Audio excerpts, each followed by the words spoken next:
দক্ষিণ দিনাজপুর জেলার হরিরামপুর ব্লকের বালিহারা প্রাথমিক স্বাস্থ্যকেন্দ্রে বিদ্যুৎ বিভ্রাট নিয়ে বিতর্ক। এক্স হ্যান্ডেলে ভিডিও পোস্ট করে কেন্দ্রীয় প্রতিমন্ত্রী তথা বালুরঘাটের বিজেপি সাংসদ সুকান্ত মজুমদার দাবি করেন, বিদ্যুৎ না থাকায় ওই স্বাস্থ্যকেন্দ্র কার্যত অন্ধকারে ডুবে গিয়েছিল। রোগীর পরিজনেরা হাত পাখা দিয়ে গরম হাওয়া সামলেছেন, আর স্বাস্থ্যকর্মীরা মোবাইলের আলোয় কাজ চালিয়েছেন বলেও অভিযোগ তার।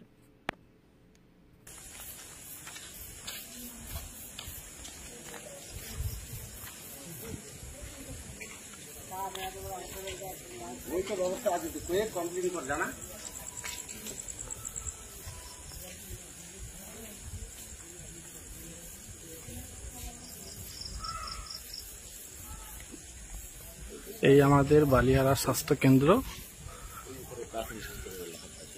লাইন চলে গেলে লাইন দেখা যায় না। যার ভরসায় থাকবে সেটা হলো জেনারেটর, বাট জেনারেটরও কোনো খবর নেই। জেনারেটর থাকে কিন্তু জেনারেটরে তেল থাকে না। হ্যাঁ,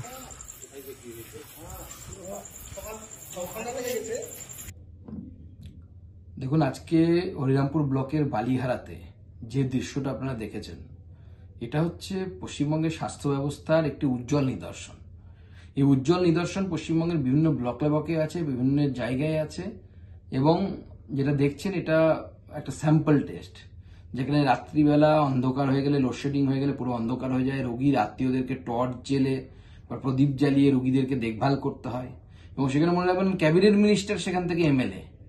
তাহলে বুঝতে পারছেন তো রাজ্যের অবস্থাটা কোন জায়গায় গেছেন। মাননীয় মুখ্যমন্ত্রী নিজে স্বাস্থ্য দেখেন, স্বাস্থ্যের যে অবস্থা মাননীয় মুখ্যমন্ত্রীর জ্ঞানের মতোই আমাদের পশ্চিমবঙ্গের স্বাস্থ্যের অবস্থা। মজুমদার, বালুরঘাটের সাংসদ সুকান্ত মজুমদার একটা অভিযোগ করে তার টুইটারে ছবি দিয়ে, যে দক্ষিণ দিনাজপুর জেলায় নিজের বিধানসভা, আমাদের রাজ্যের যিনি মন্ত্রী রয়েছেন ক্রেতা সুরক্ষা দপ্তরের, তার বিধানসভাতেই যে একটি প্রাথমিক স্বাস্থ্যকেন্দ্রের বেহাল দশা, রাতের বেলা লোডশেডিংয়ে রুগীদের বেহাল দশা তুলে ধরে নার্স মোবাইল জ্বালিয়ে কাজ করছে। বিষয়টি আপনি কি বলবেন? দেখুন, প্রথমে বলি যে অভিযোগটা সত্যি নয়।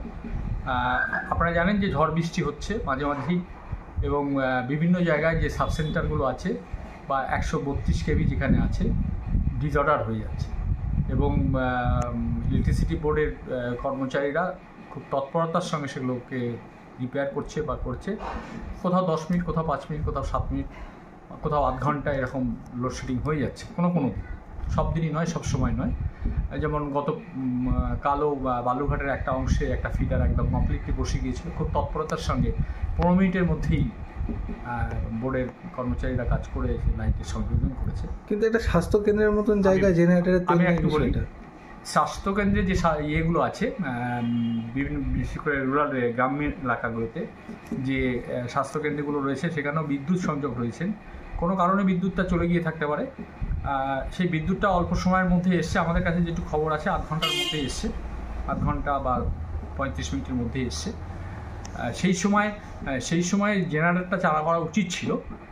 হয়তো বা কোনো কারণে জেনারেটরের যে চালক, সে হয়তো ভেবেছে লাইফ শুটিং হবে, হয়তো কোথাও সরে গিয়েছিল, বা সেই সময়টা সেই মুহূর্তটা অনুপস্থিত থাকার ফলে এই বিপত্তিটা হয়েছে। তেল নাই বলে অভিযোগ করা হয়েছে। একদম অসত্য কথা বলেছে। তেলের জন্য জেনারেটর বন্ধ হয় না। পর্যাপ্ত পরিমাণে স্বাস্থ্য দপ্তর থেকে প্রত্যেকটা যেখানে সাবসেন্টারে জেনারেটর রয়েছে, সেখানে পর্যাপ্ত পরিমাণে তেল সাপ্লাই আছে। ব্যাপারটা প্রশাসনে যারা আছেন তাদের নোটিশে আমরাও এনেছি যে কেন এরকম হবে। এই ছবিটা ভাইরাল হয়েছে, আমরা বলেছি 2-1 দিনের মধ্যে আমাদের কাছে চিত্রটা পরিষ্কার হয়ে যাবে। কিন্তু সুকান্তবাবু যে অভিযোগটা করেছে একদম সর্বোপরি মিথ্যা। পশ্চিমবাংলায় 2011 পর থেকে লোডশেডিং, সেই অর্থে আর লোডশেডিং হয় না। রিসেন্ট ঝড় বৃষ্টির কারণে, গরমের কারণে মানুষের চাহিদা বেড়েছে।